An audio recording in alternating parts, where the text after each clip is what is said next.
Good evening, my name is Stephen Berry and this is the Stephen Inquisition. Before we get started, I would just like to thank my sponsors contributing at patreon.com/Mr. Berry, Mr. Berry, Stephen Overton, Peter Niz, Bruce Carley, Robert Tucker, Mike McCormick, and Mega Mike and Warren. Thank you for contributing to make this work possible. If you're interested in supporting the Stephen Inquisition or the Mr. Berry Show, you can contribute at patreon.com/Mr. Berry, Mr. Berry. Alternatively, you can give one-off or recurring payments at PayPal at Mr. Berry NZ, or crypto.com, Mr. Berry NZ, $paystring.crypto.com. I am assured that that's actually a real pain in the ass, but given the value of crypto at the moment, it might be worth it. And I believe my viewers are more than smart enough to go through that method.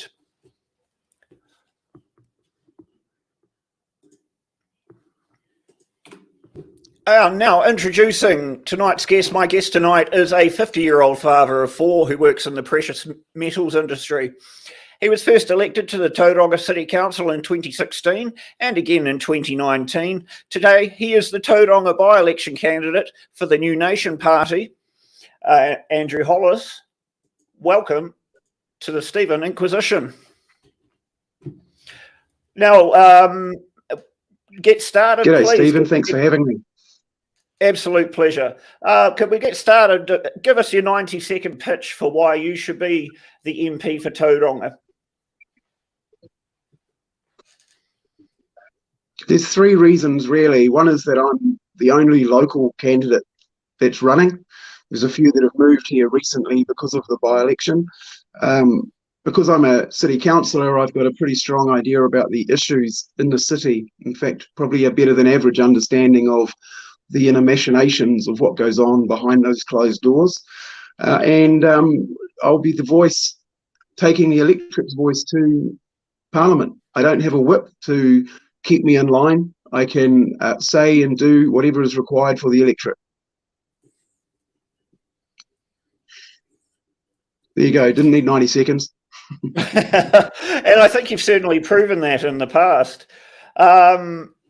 Just going back to when the 2019 local body elections in Tauranga and when you were elected for a second time as the councillor, you caused quite a bit of controversy during that election with comments including labelling the Treaty of Waitangi as being past its use-by date and time to make New Zealand a republic. Given some of the controversy over so-called white supremacy in Tauranga, which has included abuse in some meetings where the te reo has been used, and apparent white supremacist leaflets in a few letterboxes, do you think the Maori Party was justified in not standing in the election to protect the safety of their candidates? No, the only thing that they're protecting them from is another low yield of votes. The last election, I think they got 160 votes, and they've used comments that some folk made about the use of te reo in a meeting, which were inappropriate comments, but far from white supremacy. It's a disagreement about the use of te reo in an open meeting, and that's a far-flung arm to stretch to call it white supremacy. As far as the comments go, I stand by most of them. I think the treaty has passed its use-by date. It's 200 years old, served its purpose, and it's supposed to be creating a unified New Zealand. And what we've got in New Zealand right now is not only far from unified, but it is openly divisive, and that needs to stop. Do you support the settlements process to reimburse tribes for genuine injustices that have occurred after the signing of the treaty? Yeah, I do. And from what I've seen over the years, we've, as a nation, bent over backwards in full and final settlement. In fact, all tribes are now full and finally settled, except for Ngāpuhi up in Northland. There's a few hapu level arguments going on about what is full and final. And once that's resolved, then the whole thing should be done, because We only need to say sorry so many times. We only have to make reparation so many times. The Tainui tribe have had 19 full and final settlements, and at some point it needs to be, as it is called, full and final. So I support reparation where it's due, and once it's done, then there's a word that culturally is used and historically used called bygones, and we need to at least accept that things that are 200 years old are resolved and done and dusted, and get on with it. Are you a genuine Republican, or do you see that as a tool for moving beyond a time when New Zealand refers to the Treaty of Waitangi as a founding document?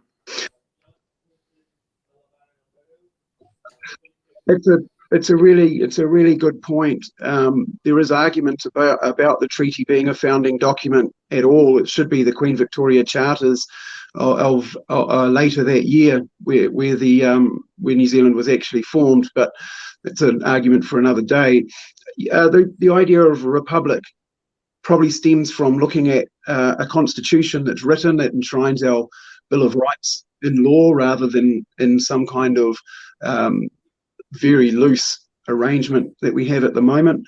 It would enshrine perhaps even the original 3 articles of the treaty and lock that down in more of a remembrance rather than an actual useful tool nowadays. But being part of a constitutional monarchy isn't a bad thing, and it's certainly got some very quaint appeal. So as far as republic goes, it's more of a way of defining the use of a written constitution to move forward. Okay. Now, you have referred to your time as a Tauranga City Councillor as probably one of the reasons that make you one of the strongest candidates in this by-election. Historically, the Tauranga City Council has been a shit show. It's certainly had a lot of notoriety for dysfunction, petty arguing in politics, etc. From your time in 2016, please remind me, when was the 2019 council replaced?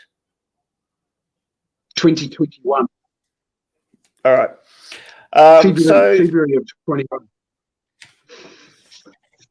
Right. So in terms of the dysfunction, in your first term, you were part of the group of 6 that sought to overthrow Larry Baldock as the deputy mayor.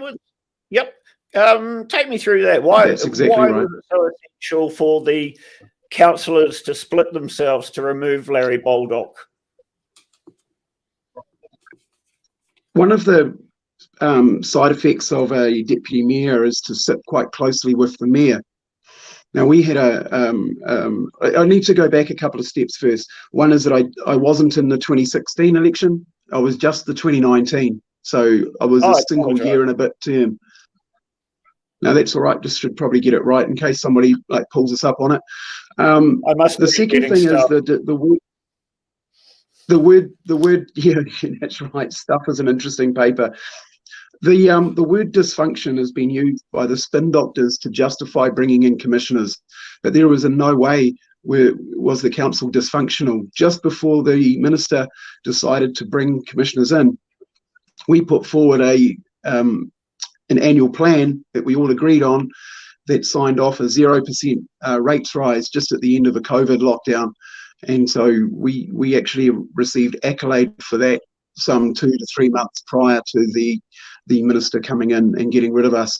And if the brutal honesty was that we were against Maori wards, we had won that fight. There was a group in the community that achieved the referendum requirements to put Maori ward to the greater electorate to see whether Maori ward was required in our city. And the minister retrospectively unwound the law to prevent that referendum being allowed to go ahead. It had very, very little to do with dysfunction. That's just the spin that's been put on it. But back to your question about Larry Baldock, Larry showed himself to be completely biased in the way that he was running things, and it was he who was running things behind the scenes, directing a new mayor and a naive mayor in the way of things, and as a group, we decided that Larry wasn't the right bloke for the job, and we wanted it to go to a more democratic selection process, which is where the 11 of us got to choose a deputy mayor, which is entirely within the local government act as part of choosing a deputy. The mayor can choose one, but if he chooses somebody that isn't able to fulfil the requirements of a deputy mayor, then the rest of us councillors are allowed to disagree with that decision and select somebody from within our ranks, and that's what we were doing. Now, some of the dysfunction that I've researched in preparation for this, so some of this will have been prior to your time on the council. However, the council was facing enormous costs for basic incompetence. There's a car park building project abandoned, costing $19 million due to construction errors. A lawsuit for defective Cayman apartments cost $21 million plus $1.5 million legal fees. The $14.2 million buyout of Bella Vista Homes, an $11.4 million marine project, a $3.3 million blowout on the Durham Street upgrade, almost there, $2 million Granton roading project, which worsened the issues, and $1 million wasted on consultation of Cullen Park. Do you believe that the council you were on was sufficiently equipped to address any of these issues, and how much responsibility does that 2019 to 2021 council actually carry for this mess? Yeah, that's a very good question. A big list of those that you put out just then, all the way up to Durham Street, were part of the reason why I got involved in council in the first place. So they happened in prior councils. We were there to clean up the mess, which we did to some extent in the that's what we were preparing to do in the long-term plan. I want to use one of them as an example though, and that's the Coolum Park overspend. There was $1 million spent on that park, coming up with a bunch of designs, including more than $1 million worth of drainage. Questioning that $1 million worth of drainage, turned out that twice a year during a king tide, if it rained, the park flooded. And you'll have to understand that this is a very low-lying park. It's right at the water's edge, a beautiful place.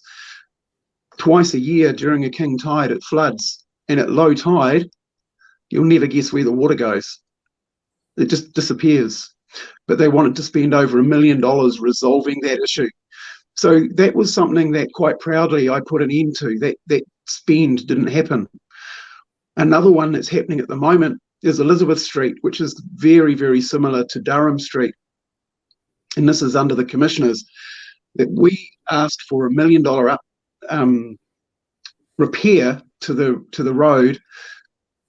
There was 6 of us on council that decided that $1 million was too little and decided to spend $7 million beautifying it and turning it into a wonderful walkway, cycleway, sitting area with no car parks. That has now blown to $12 million. So that's $5 million over budget and a year late. And there's no way that should have happened. What's happening in the city is that there are no strong people as a voice for the people. There are no strong candidates coming in. There are weak candidates who are rubber stamping council staff decisions. And it's the council staff decisions that are causing things like the car parking building. Bad engineering caused that car park to fail. And the reason is that it used a decades-old building rules, which were pre-Christchurch earthquake. And of course, it left the building requiring earthquake strengthening. Now that was council engineers went through and checked those plans, and they allowed it through. So as far as a governor is concerned, at some point councillors have to be in there that are willing to query the staff, to question them and get the staff have to be able to prove that they can do the job, and at the moment they can't. Every single project the council does is over budget and over time, and it's unacceptable behaviour from staff. It's also, I guess it wouldn't be particularly different to just about any public project, unfortunately. But well, it should never be like this, though, Stephen. This is the point: is that we had good people on council who were fighting back against that kind of largesse and just bad use of public funds. And of course, the government decided they didn't want us in there to prevent those works. For example, the Cameron Road upgrade, it was budgeted at 45 million. It's already over 100 million and climbing. And it's just going to keep climbing to about $250 million by the time they're done. And at the end of it, there'll be no car parks. There'll be no room for cars to drive down the main arterial of the city. And it'll be great for a big pile of empty buses to drive up and down, patrolling, looking for custom, but not finding any, and at the cost of a couple of $100 million. So, you know, that's the sort of stuff that you expect in local body. You'd mentioned just earlier that the council you were on had managed to commit to a 0% rate increase. Right. Was that actually signed off by the council? Because I understand that the mayor actually had his sights set on double-digit rates increases in order to deal with all those cost blowouts. I made sure that the other councillors knew that whoever agreed with a 10% rate rise just after COVID, the media would know exactly who signed that off. That I would make sure that got out into the news very heavily. That I was very, very, very, very careful to make sure that we didn't put the ratepayer under any extra strain at a time when businesses were really suffering. All right, now I'm going to move on to some of the Tauranga issues. First of all, look, I was a by-election candidate in Northland in 2018 for ACT, and of course we had our own pork barrel politics. A $5 billion plan to build a second harbour bridge across the Meola Reef and motorway up to Albany. People didn't like it because it went through all the local parks, but I thought that was preferable to going through people's actual houses. But anyway, that's a side point. What pork barrelling or specifically Tauranga policies are you selling in this by-election? Yeah, look, it's more of the same. We've got some areas around the city that are just not being looked at by the roading engineers. For example, there are two bridges that were built in 1957 and 58.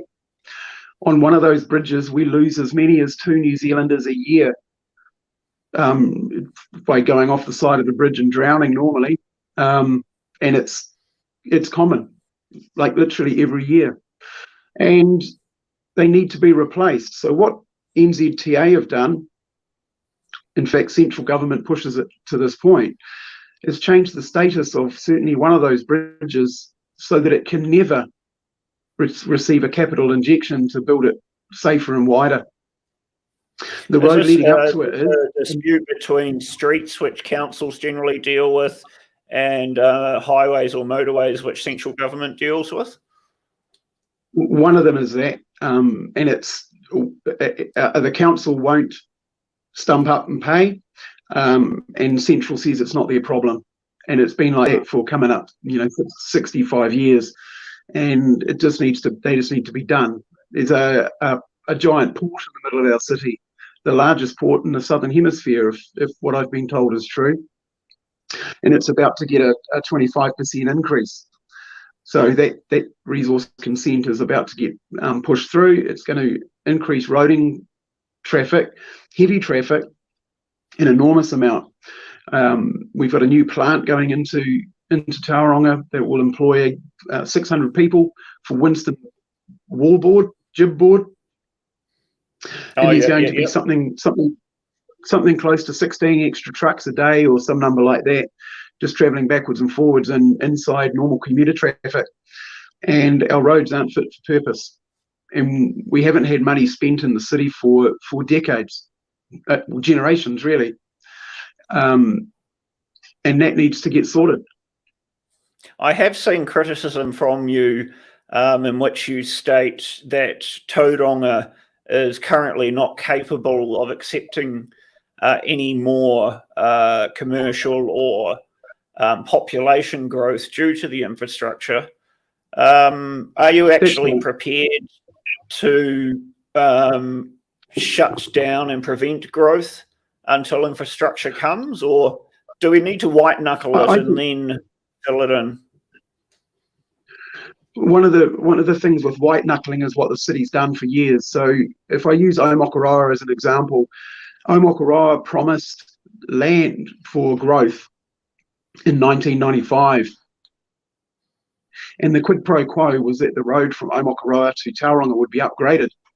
And the land has been offered, and the council has provided extra space, and the developers have developed and put in enormous numbers of houses out there, and the place has grown enormously. And the road hasn't been touched. It is now, half of it is being done. That's the TNL. The answer is that the government requires land for housing for people to move to so that they can get their income from those houses. The government takes 15% just in GST off the build, and they take the taxes off the people working there and the businesses that are there. So they get a great income off growth in our city. The developers do pretty well. They get paid quite well. And the person left holding the can is the current ratepayers who have to fill the funding gap between when the money for development lands and the infrastructure gets built, which is often between 5 and 10 years. And of course, inflation and all that fun stuff dilutes that amount of money down to some half of what it was when it started. And so the ratepayer picks up the other half. And it's a continually building tsunami of costs. It's why Tauranga has got the highest residential rates in New Zealand and heading to be more than double Auckland's, which is a ludicrous, eye-watering amount. The current commissioners have locked in 150% rates rises over the next 10 years, the next 8 years now, that we will be, if you're paying $3,000 a year in rates, that you'll be paying over $7 by 2030. And there will be no new infrastructure. It will all be just for the growth areas. The existing ratepayers won't have had any upgrades. Now, does the Tauranga City Council require developers to pay levies to fund that infrastructure, or does that come from ratepayers? It's a very complex story. The answer is no, not really. The developers are sitting on more than $500 million worth of infrastructure cost shortfall that they've got in their pockets over the last 10, 15 years. And that $500 million or more dollars has helped them an enormous amount. But that's the shortfall that the ratepayer has picked up. It should be a case that the infrastructure gets built during the beginning of a subdivision, not at the end. Okay, so beyond the two bridges that you've mentioned and supporting infrastructure for the growth and the Tauranga ports and the coming plant of Winston, which will be building Jib or Winston's version of Jib, are there other infrastructure investments that you are proposing that are different from what the national candidate has proposed? No, not really. Look, the big things are that the money from building needs to stay in the city. That the GST take ought to be spent where the growth is happening, so that infrastructure, for example, extra water and pipes and underground facilities gets covered by the developer and by the city through keeping the money that would normally go into the Central Party coffers. As far as what the National Party guy is talking about, he's only been in the town for 12 months. He's probably got no blind idea about what's really required. But our main arteries need to be opened up and unplugged. the way through the city is blocked. The way around the city is blocked. We've grown way too fast with way too little infrastructure. The infrastructure down on one of the toll roads that Tauranga has, instead of putting a grade separated overpass, which would be normal for two intersecting state highways, we've put a giant roundabout in. So during peak times, the amount of traffic that's parked on that roundabout is just eye-watering. And it's things like that that have been done in the past where they've tried to choose a cheap option to get the job done. But the cheap option isn't the appropriate option, and those things need to just be fixed.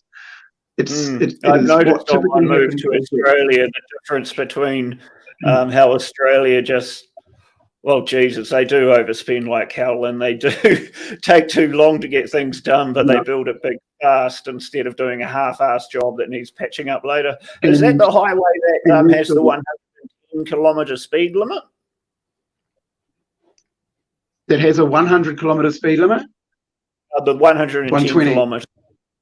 No, that's out the other side of town. That was a road that was fast-tracked because the port looked at moving out to an area that it never did. So the traffic was supposed to go directly from the port to a place called Rangiora. Rangiuru. I'm always going to get them around the wrong way. Rangiuru. And that was going to become an inland port for the port to drop logs and all that sort of stuff away from town, and it just never happened. Land sitting idle, wonderful. I did enjoy the trip on it a couple of times. We can at least put a speed that's reasonable. But we're in some of the safest vehicles that have obviously that have ever been, and we're now travelling at 80 kilometres an hour on one of our state highways, leaving Tauranga towards Katikati. 80 kilometres an hour on a state highway. It's we're going backwards. I think in a few years there'll be someone walking in front of my car with a red flag just to warn people. But it's we're certainly not going anywhere fast with infrastructure, and it's a sad day when our central government is just wasting and squandering money that needs to be spent on the folk that are making taxes in this country work. Okay, I'm going to move on to shortly to the New Nation Party itself and how much influence it could have following the by-election or in the next general election. But just prior to that, we've heard very little out of the people that actually live in Tauranga on the Three Waters plans of the government. For those who don't know what Three Waters is, and I've only recently discovered myself, this refers to drinking water, wastewater, and stormwater.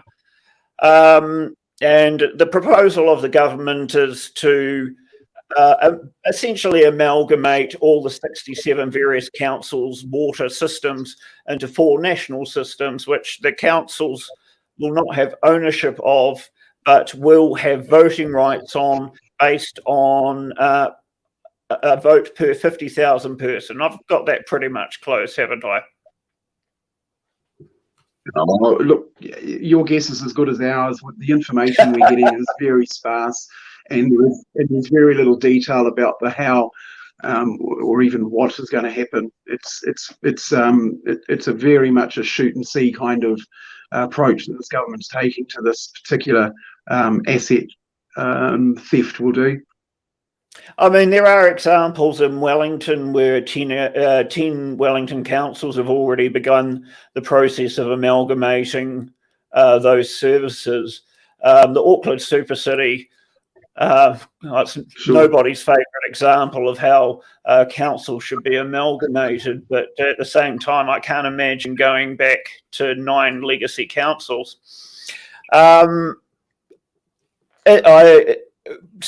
The coverage that I've seen largely ignores Tauranga because it's only going to be decided by a commissioner anyway. So I found it very difficult to get an impression of what sort of impact it would have there.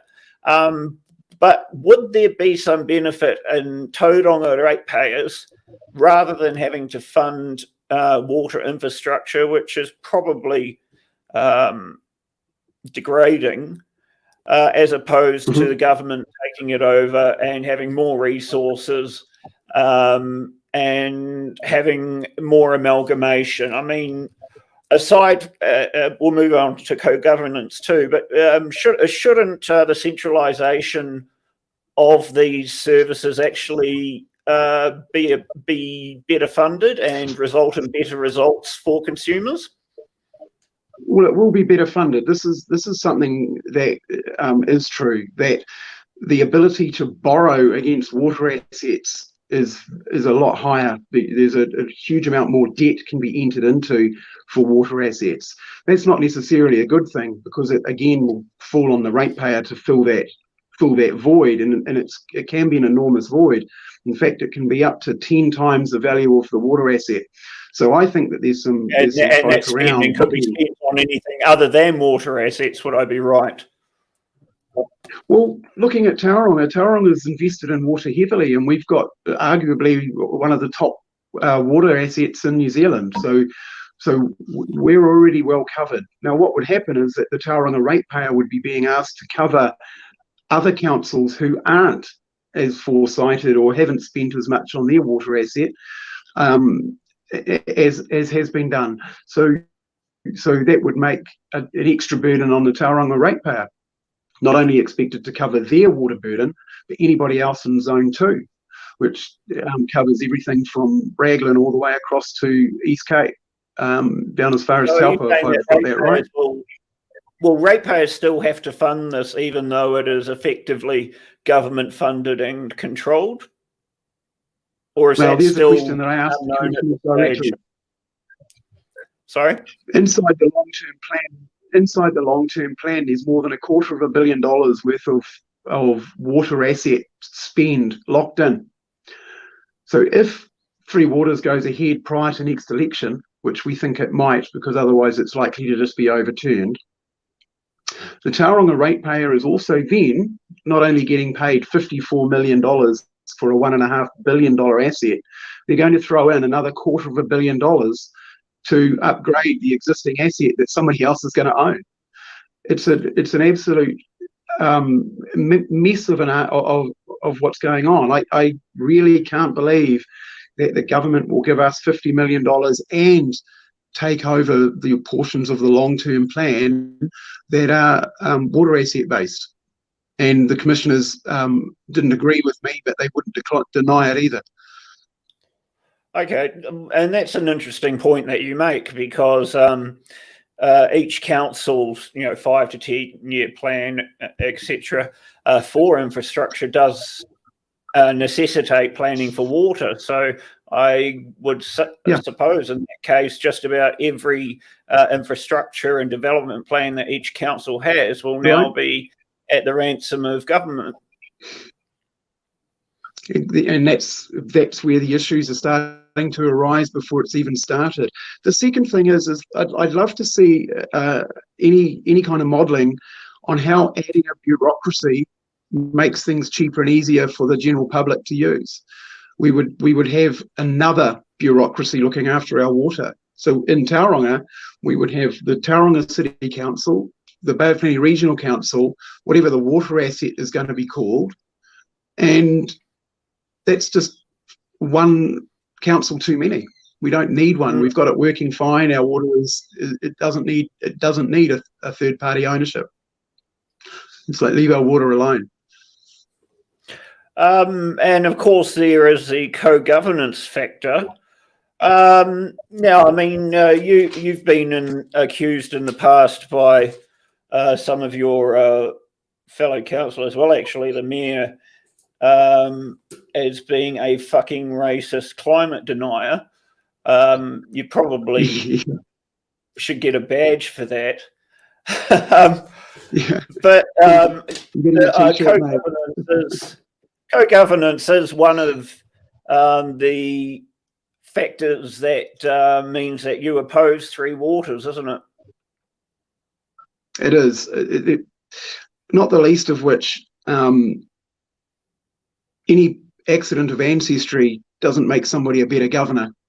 It doesn't make somebody better able to look after an asset just because a grandfather was part of a different tribe to my grandfather. That makes absolutely zero sense to me, and worse, it moves us away from a meritocracy of some kind into some kind of some sort of race-based politics. It's a very bizarre system where we go ethnopolitics over democracy. And it's a bicultural one in a multicultural system. So couldn't you therefore way on that, Stephen? I need just to have that discussion because 15% of mana whenua control over this, given that is their proportion of the population. No, it makes it no. That's not the way New Zealand should be. When New Zealanders we're New Zealanders, we are culturally diverse. Culture should never come into this at all. We are not multicultural. Our system is actually acultural. You can do whatever you like in your culture. You can practice whatever religion, whatever cultural habits you've got anywhere you like in our country, out in the streets, the beaches, up on mountains, whatever you want to do, provided it doesn't touch on anybody else's rights. We've got a society that allows that freely. But our rules don't have culture involved. As close to it is as public holidays, where we allow people time off for specific Christian holidays and now Matariki. That's fine. But we're not a cultural society like that. Our rules are not. Our society might have extraordinary numbers of cultures involved in it, but to choose one on the basis of an accident of ancestry and start introducing cultural rules based on culture into our society is, well, it's almost offensive. And it's even offensive to those who follow that culture, because who's part of that culture? Which hapu decides on the way that certain cultural aspects are going to be handled? It's not even completely agreed between different tribes. And so we're going to end up with an extraordinary messy time coming up when we've got a system that works perfectly well and it should just be left alone. We don't need co-governance. There's never a situation where co-governance is a great idea. What about now? Maori and Pacifica have traditionally had far worse social and economic outcomes than any other ethnic group in New Zealand. I don't think that anyone would dispute that, whatever their solution might be to that.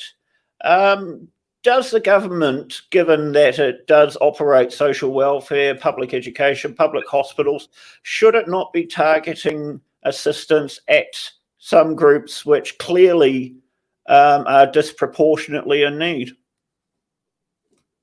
Well, there's a very good question inside that. Arguably, we're already targeting those groups heavily compared to others as it is. Kidney dialysis, for example, and diabetes amongst Polynesian populations is very high. So adding more money to something that adding money to hasn't worked in the past, it doesn't seem to work. I've met people who are from some of the poorest countries in the world, countries that make South Auckland look extraordinarily wealthy, coming to New Zealand, and they don't seem to require handouts or special healthcare or anything like that. There has to be another problem inside this that needs to be looked at. And I think a lot of it could be around culture and education, that for some reason we allow certain groups of our society, we give them a pass. It's almost the opposite of helping people out. It's like feeding a child sweets because they're not doing well at school. The idea is that it doesn't work. And instead of pretending that we're doing something culturally by putting money in, there needs to be an element of self-regulation in this. If folk aren't prepared to look after themselves, at what point does the government come in and resolve it? And I'm not suggesting, for example, the Australian methodology of the lost years of the Aboriginals that were taken in the 50s and 60s, but it's not as simple as creating a te reo course or a full immersion Maori charter schools. that doesn't seem to have helped over the last generation. It doesn't seem to may help dispute to the charter schools point there. I would dispute the actual charter schools point there, which did get some very promising results in the short time they were done. But no, I just want to move on to discussing the New Nation Party itself. This was originally about a year ago going to be the New National Party, wasn't it? Because the National Party was in such disarray. Has the change in name brought with it a recognition that perhaps the National Party's got its act together? And is there really any point for the New Nation Party? It's really the opposite, Stephen.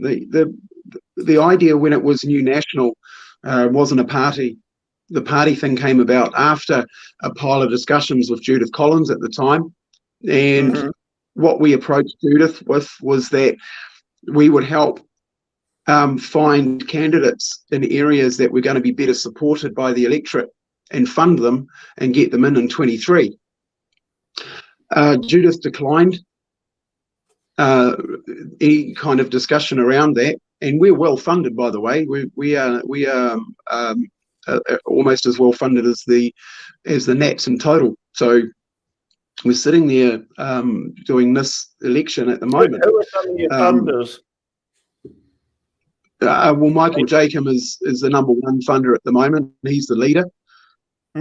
So, but we're just to say that we're pretty well funded, and we've got some other funders that are coming into the party over the next 12 months. But that's just not a discussion for tonight.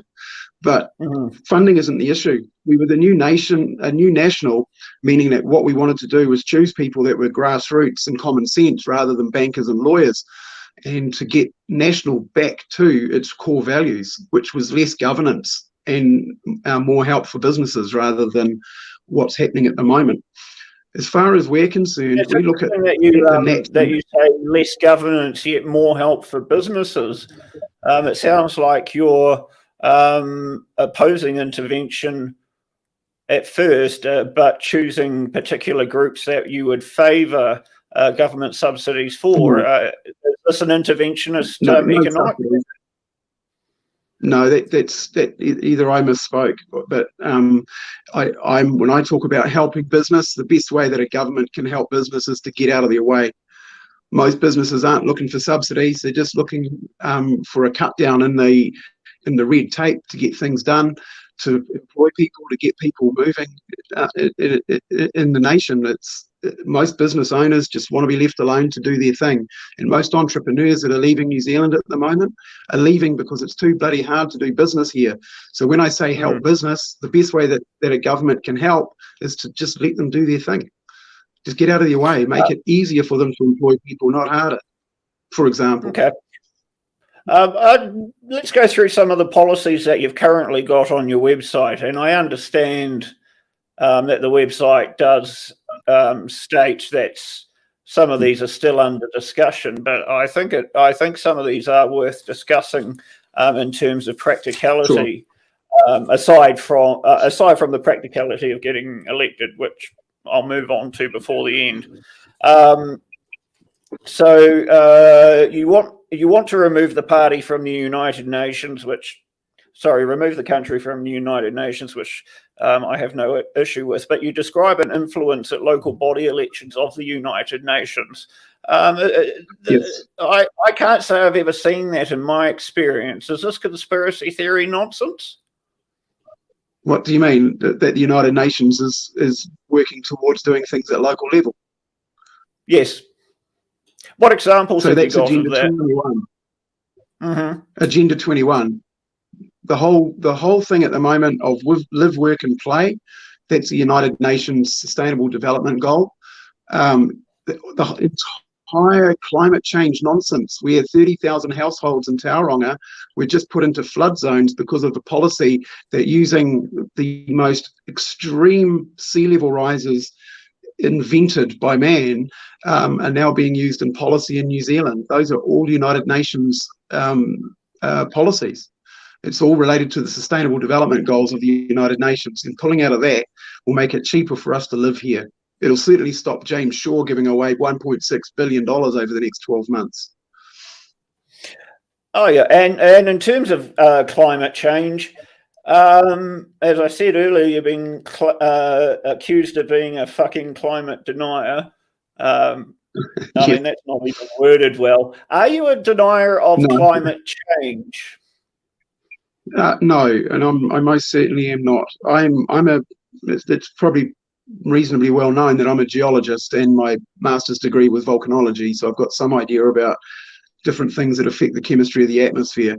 And the part about climate change that I have an issue with is the extremism, the catastrophist version of, if we keep driving our cars, the world is going to end in fire and drought and hailstones the size of Volkswagens, for example. I've never heard bigger nonsense in my life, and the data just does not stack that there is any change in any weather system due to, and being clear about the difference between weather and climate. Climate is just the average of weather over a long period of time in a specific location, if you like. And there hasn't been any particular change in our weather in 150 years. Would you concede that the number of record heat levels in the last couple of decades is legitimate and should be a concern, or is this just a natural part of climate? The reality of it is that when we're told frequently that this is the hottest year ever, it is not. What it is it's a thing called temperature anomaly, which is a statistical measure of extraordinary areas of the Earth. It is not a temperature. It is not a temperature of a thermometer or measured or anything. It is a calculation that gets plugged into a machine that we will never see the entire mechanism behind. And it's worked out over as much as 5 degrees of latitude and longitude, a square that is around 300,000 square kilometers.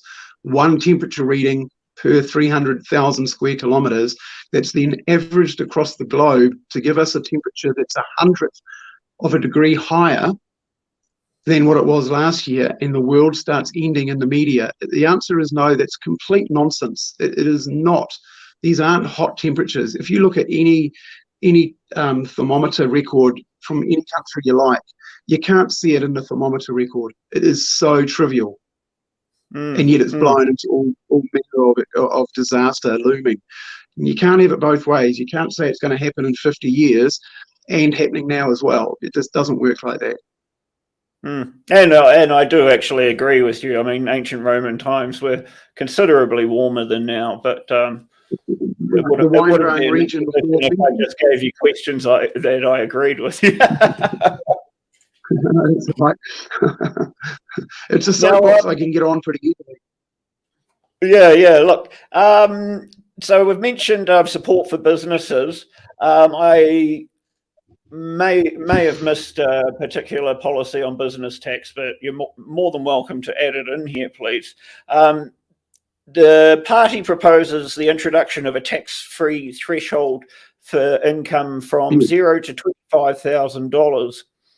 And now, from my point of view, I would think that the flattening of the tax structure would actually be more economic beneficial than the increasing marginalisation of it. And I may even go as far as accuse the New Nation Party of pandering to lower income people to gain votes. Just before you respond, children. Yeah, just before you respond, I've run the numbers on it. To implement that $25,000 tax-free threshold would cost $4.1 billion a year. Have you budgeted for that? How is that going to be funded? Well, there's a few ways that it'll be funded. Firstly, in principle, our opinion is that money is better spent by the person that's earning it or barely earning it at that end. For people at the upper end of town, it's just going to disappear into into the normal expenditure. So it'll just come back in GSTs and such. So we're not really taking strain on $4 billion at the moment. The government's pulling over $100 billion in taxes. Yep, Well, that's true. That's reprehensible. I mean, the idea of our hardworking New Zealanders getting stung at both ends of the tax scales, and I think that the tax bracket creep could be resolved a little bit as well as our nation's currency deflates. But leaving it in people's hands is a far better option than taking it and then gifting it back to them at some point in the future. For example, this $350 handout that's coming. The idea that the government looks magnanimous for returning money that's been taken from people in their paychecks is reprehensible. At the low end of town, a young student trying to pay off a student debt can throw that money straight into their debt if they feel like it. Whatever they need to do, it's better off in their hands to make those decisions than the government's hands to make those decisions. And $4 billion is a really small number compared to the cost of running some of the other things that we're doing. Okay. And this other policy, I would imagine, is also targeted at those on lower incomes, but it just seems incredibly impractical to me. You've got a policy to cut the goods and services tax on basic food items to 5%. Yes, we've argued about the 5%. Sorry? Why is it practical?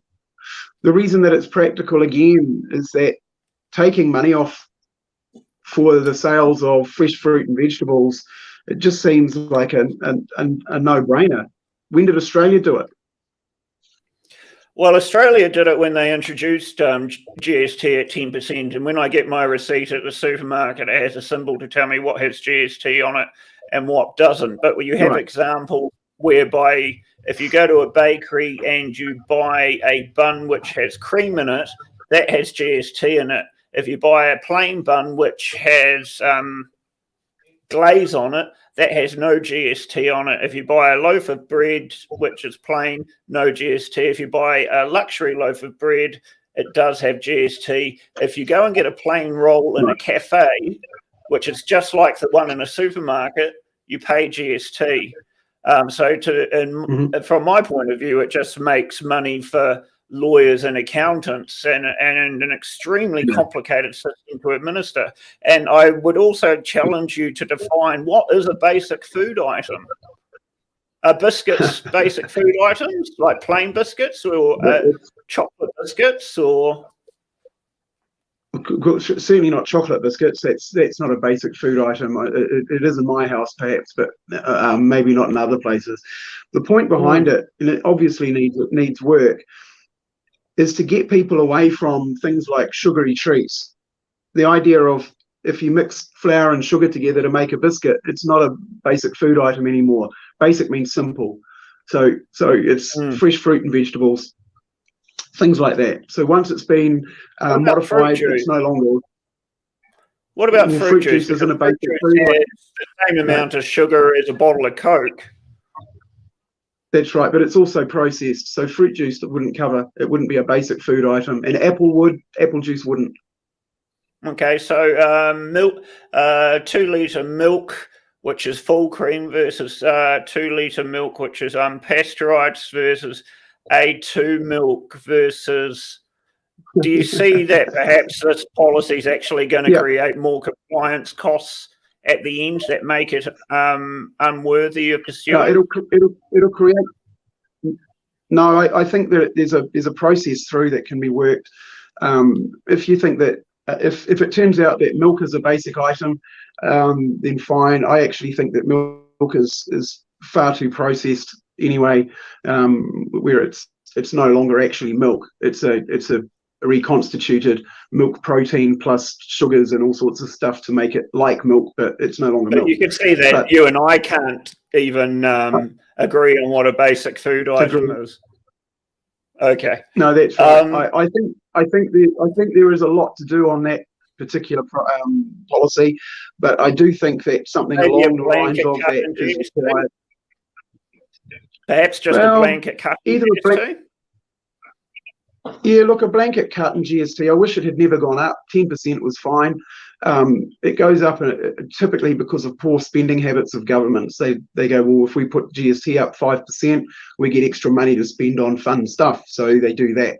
It's not usually done in a way that, why don't we rationalise our spending to look after our people cheaper and still maintain a good spending base. So that is probably a better idea, or at least a good idea. Yeah. Per percentage on GST, a drop to 14% costs about $330 million each. Saves, I think, mean that avalanche. I think it saves. Point. Yeah. Yeah. So that's the sort of thing that I like. Okay, now no state funding of media. I mean, I've got no issue with that, especially the it's well over $55 million that have gone to so-called public media interests now, and I didn't get a bloody dime off it. But even that excluded, Radio New Zealand is a non-profit media organisation owned by the state. And it's being amalgamated into a single entity, which will include TVNZ. Yes. Are you going to privatise Radio New Zealand and TVNZ?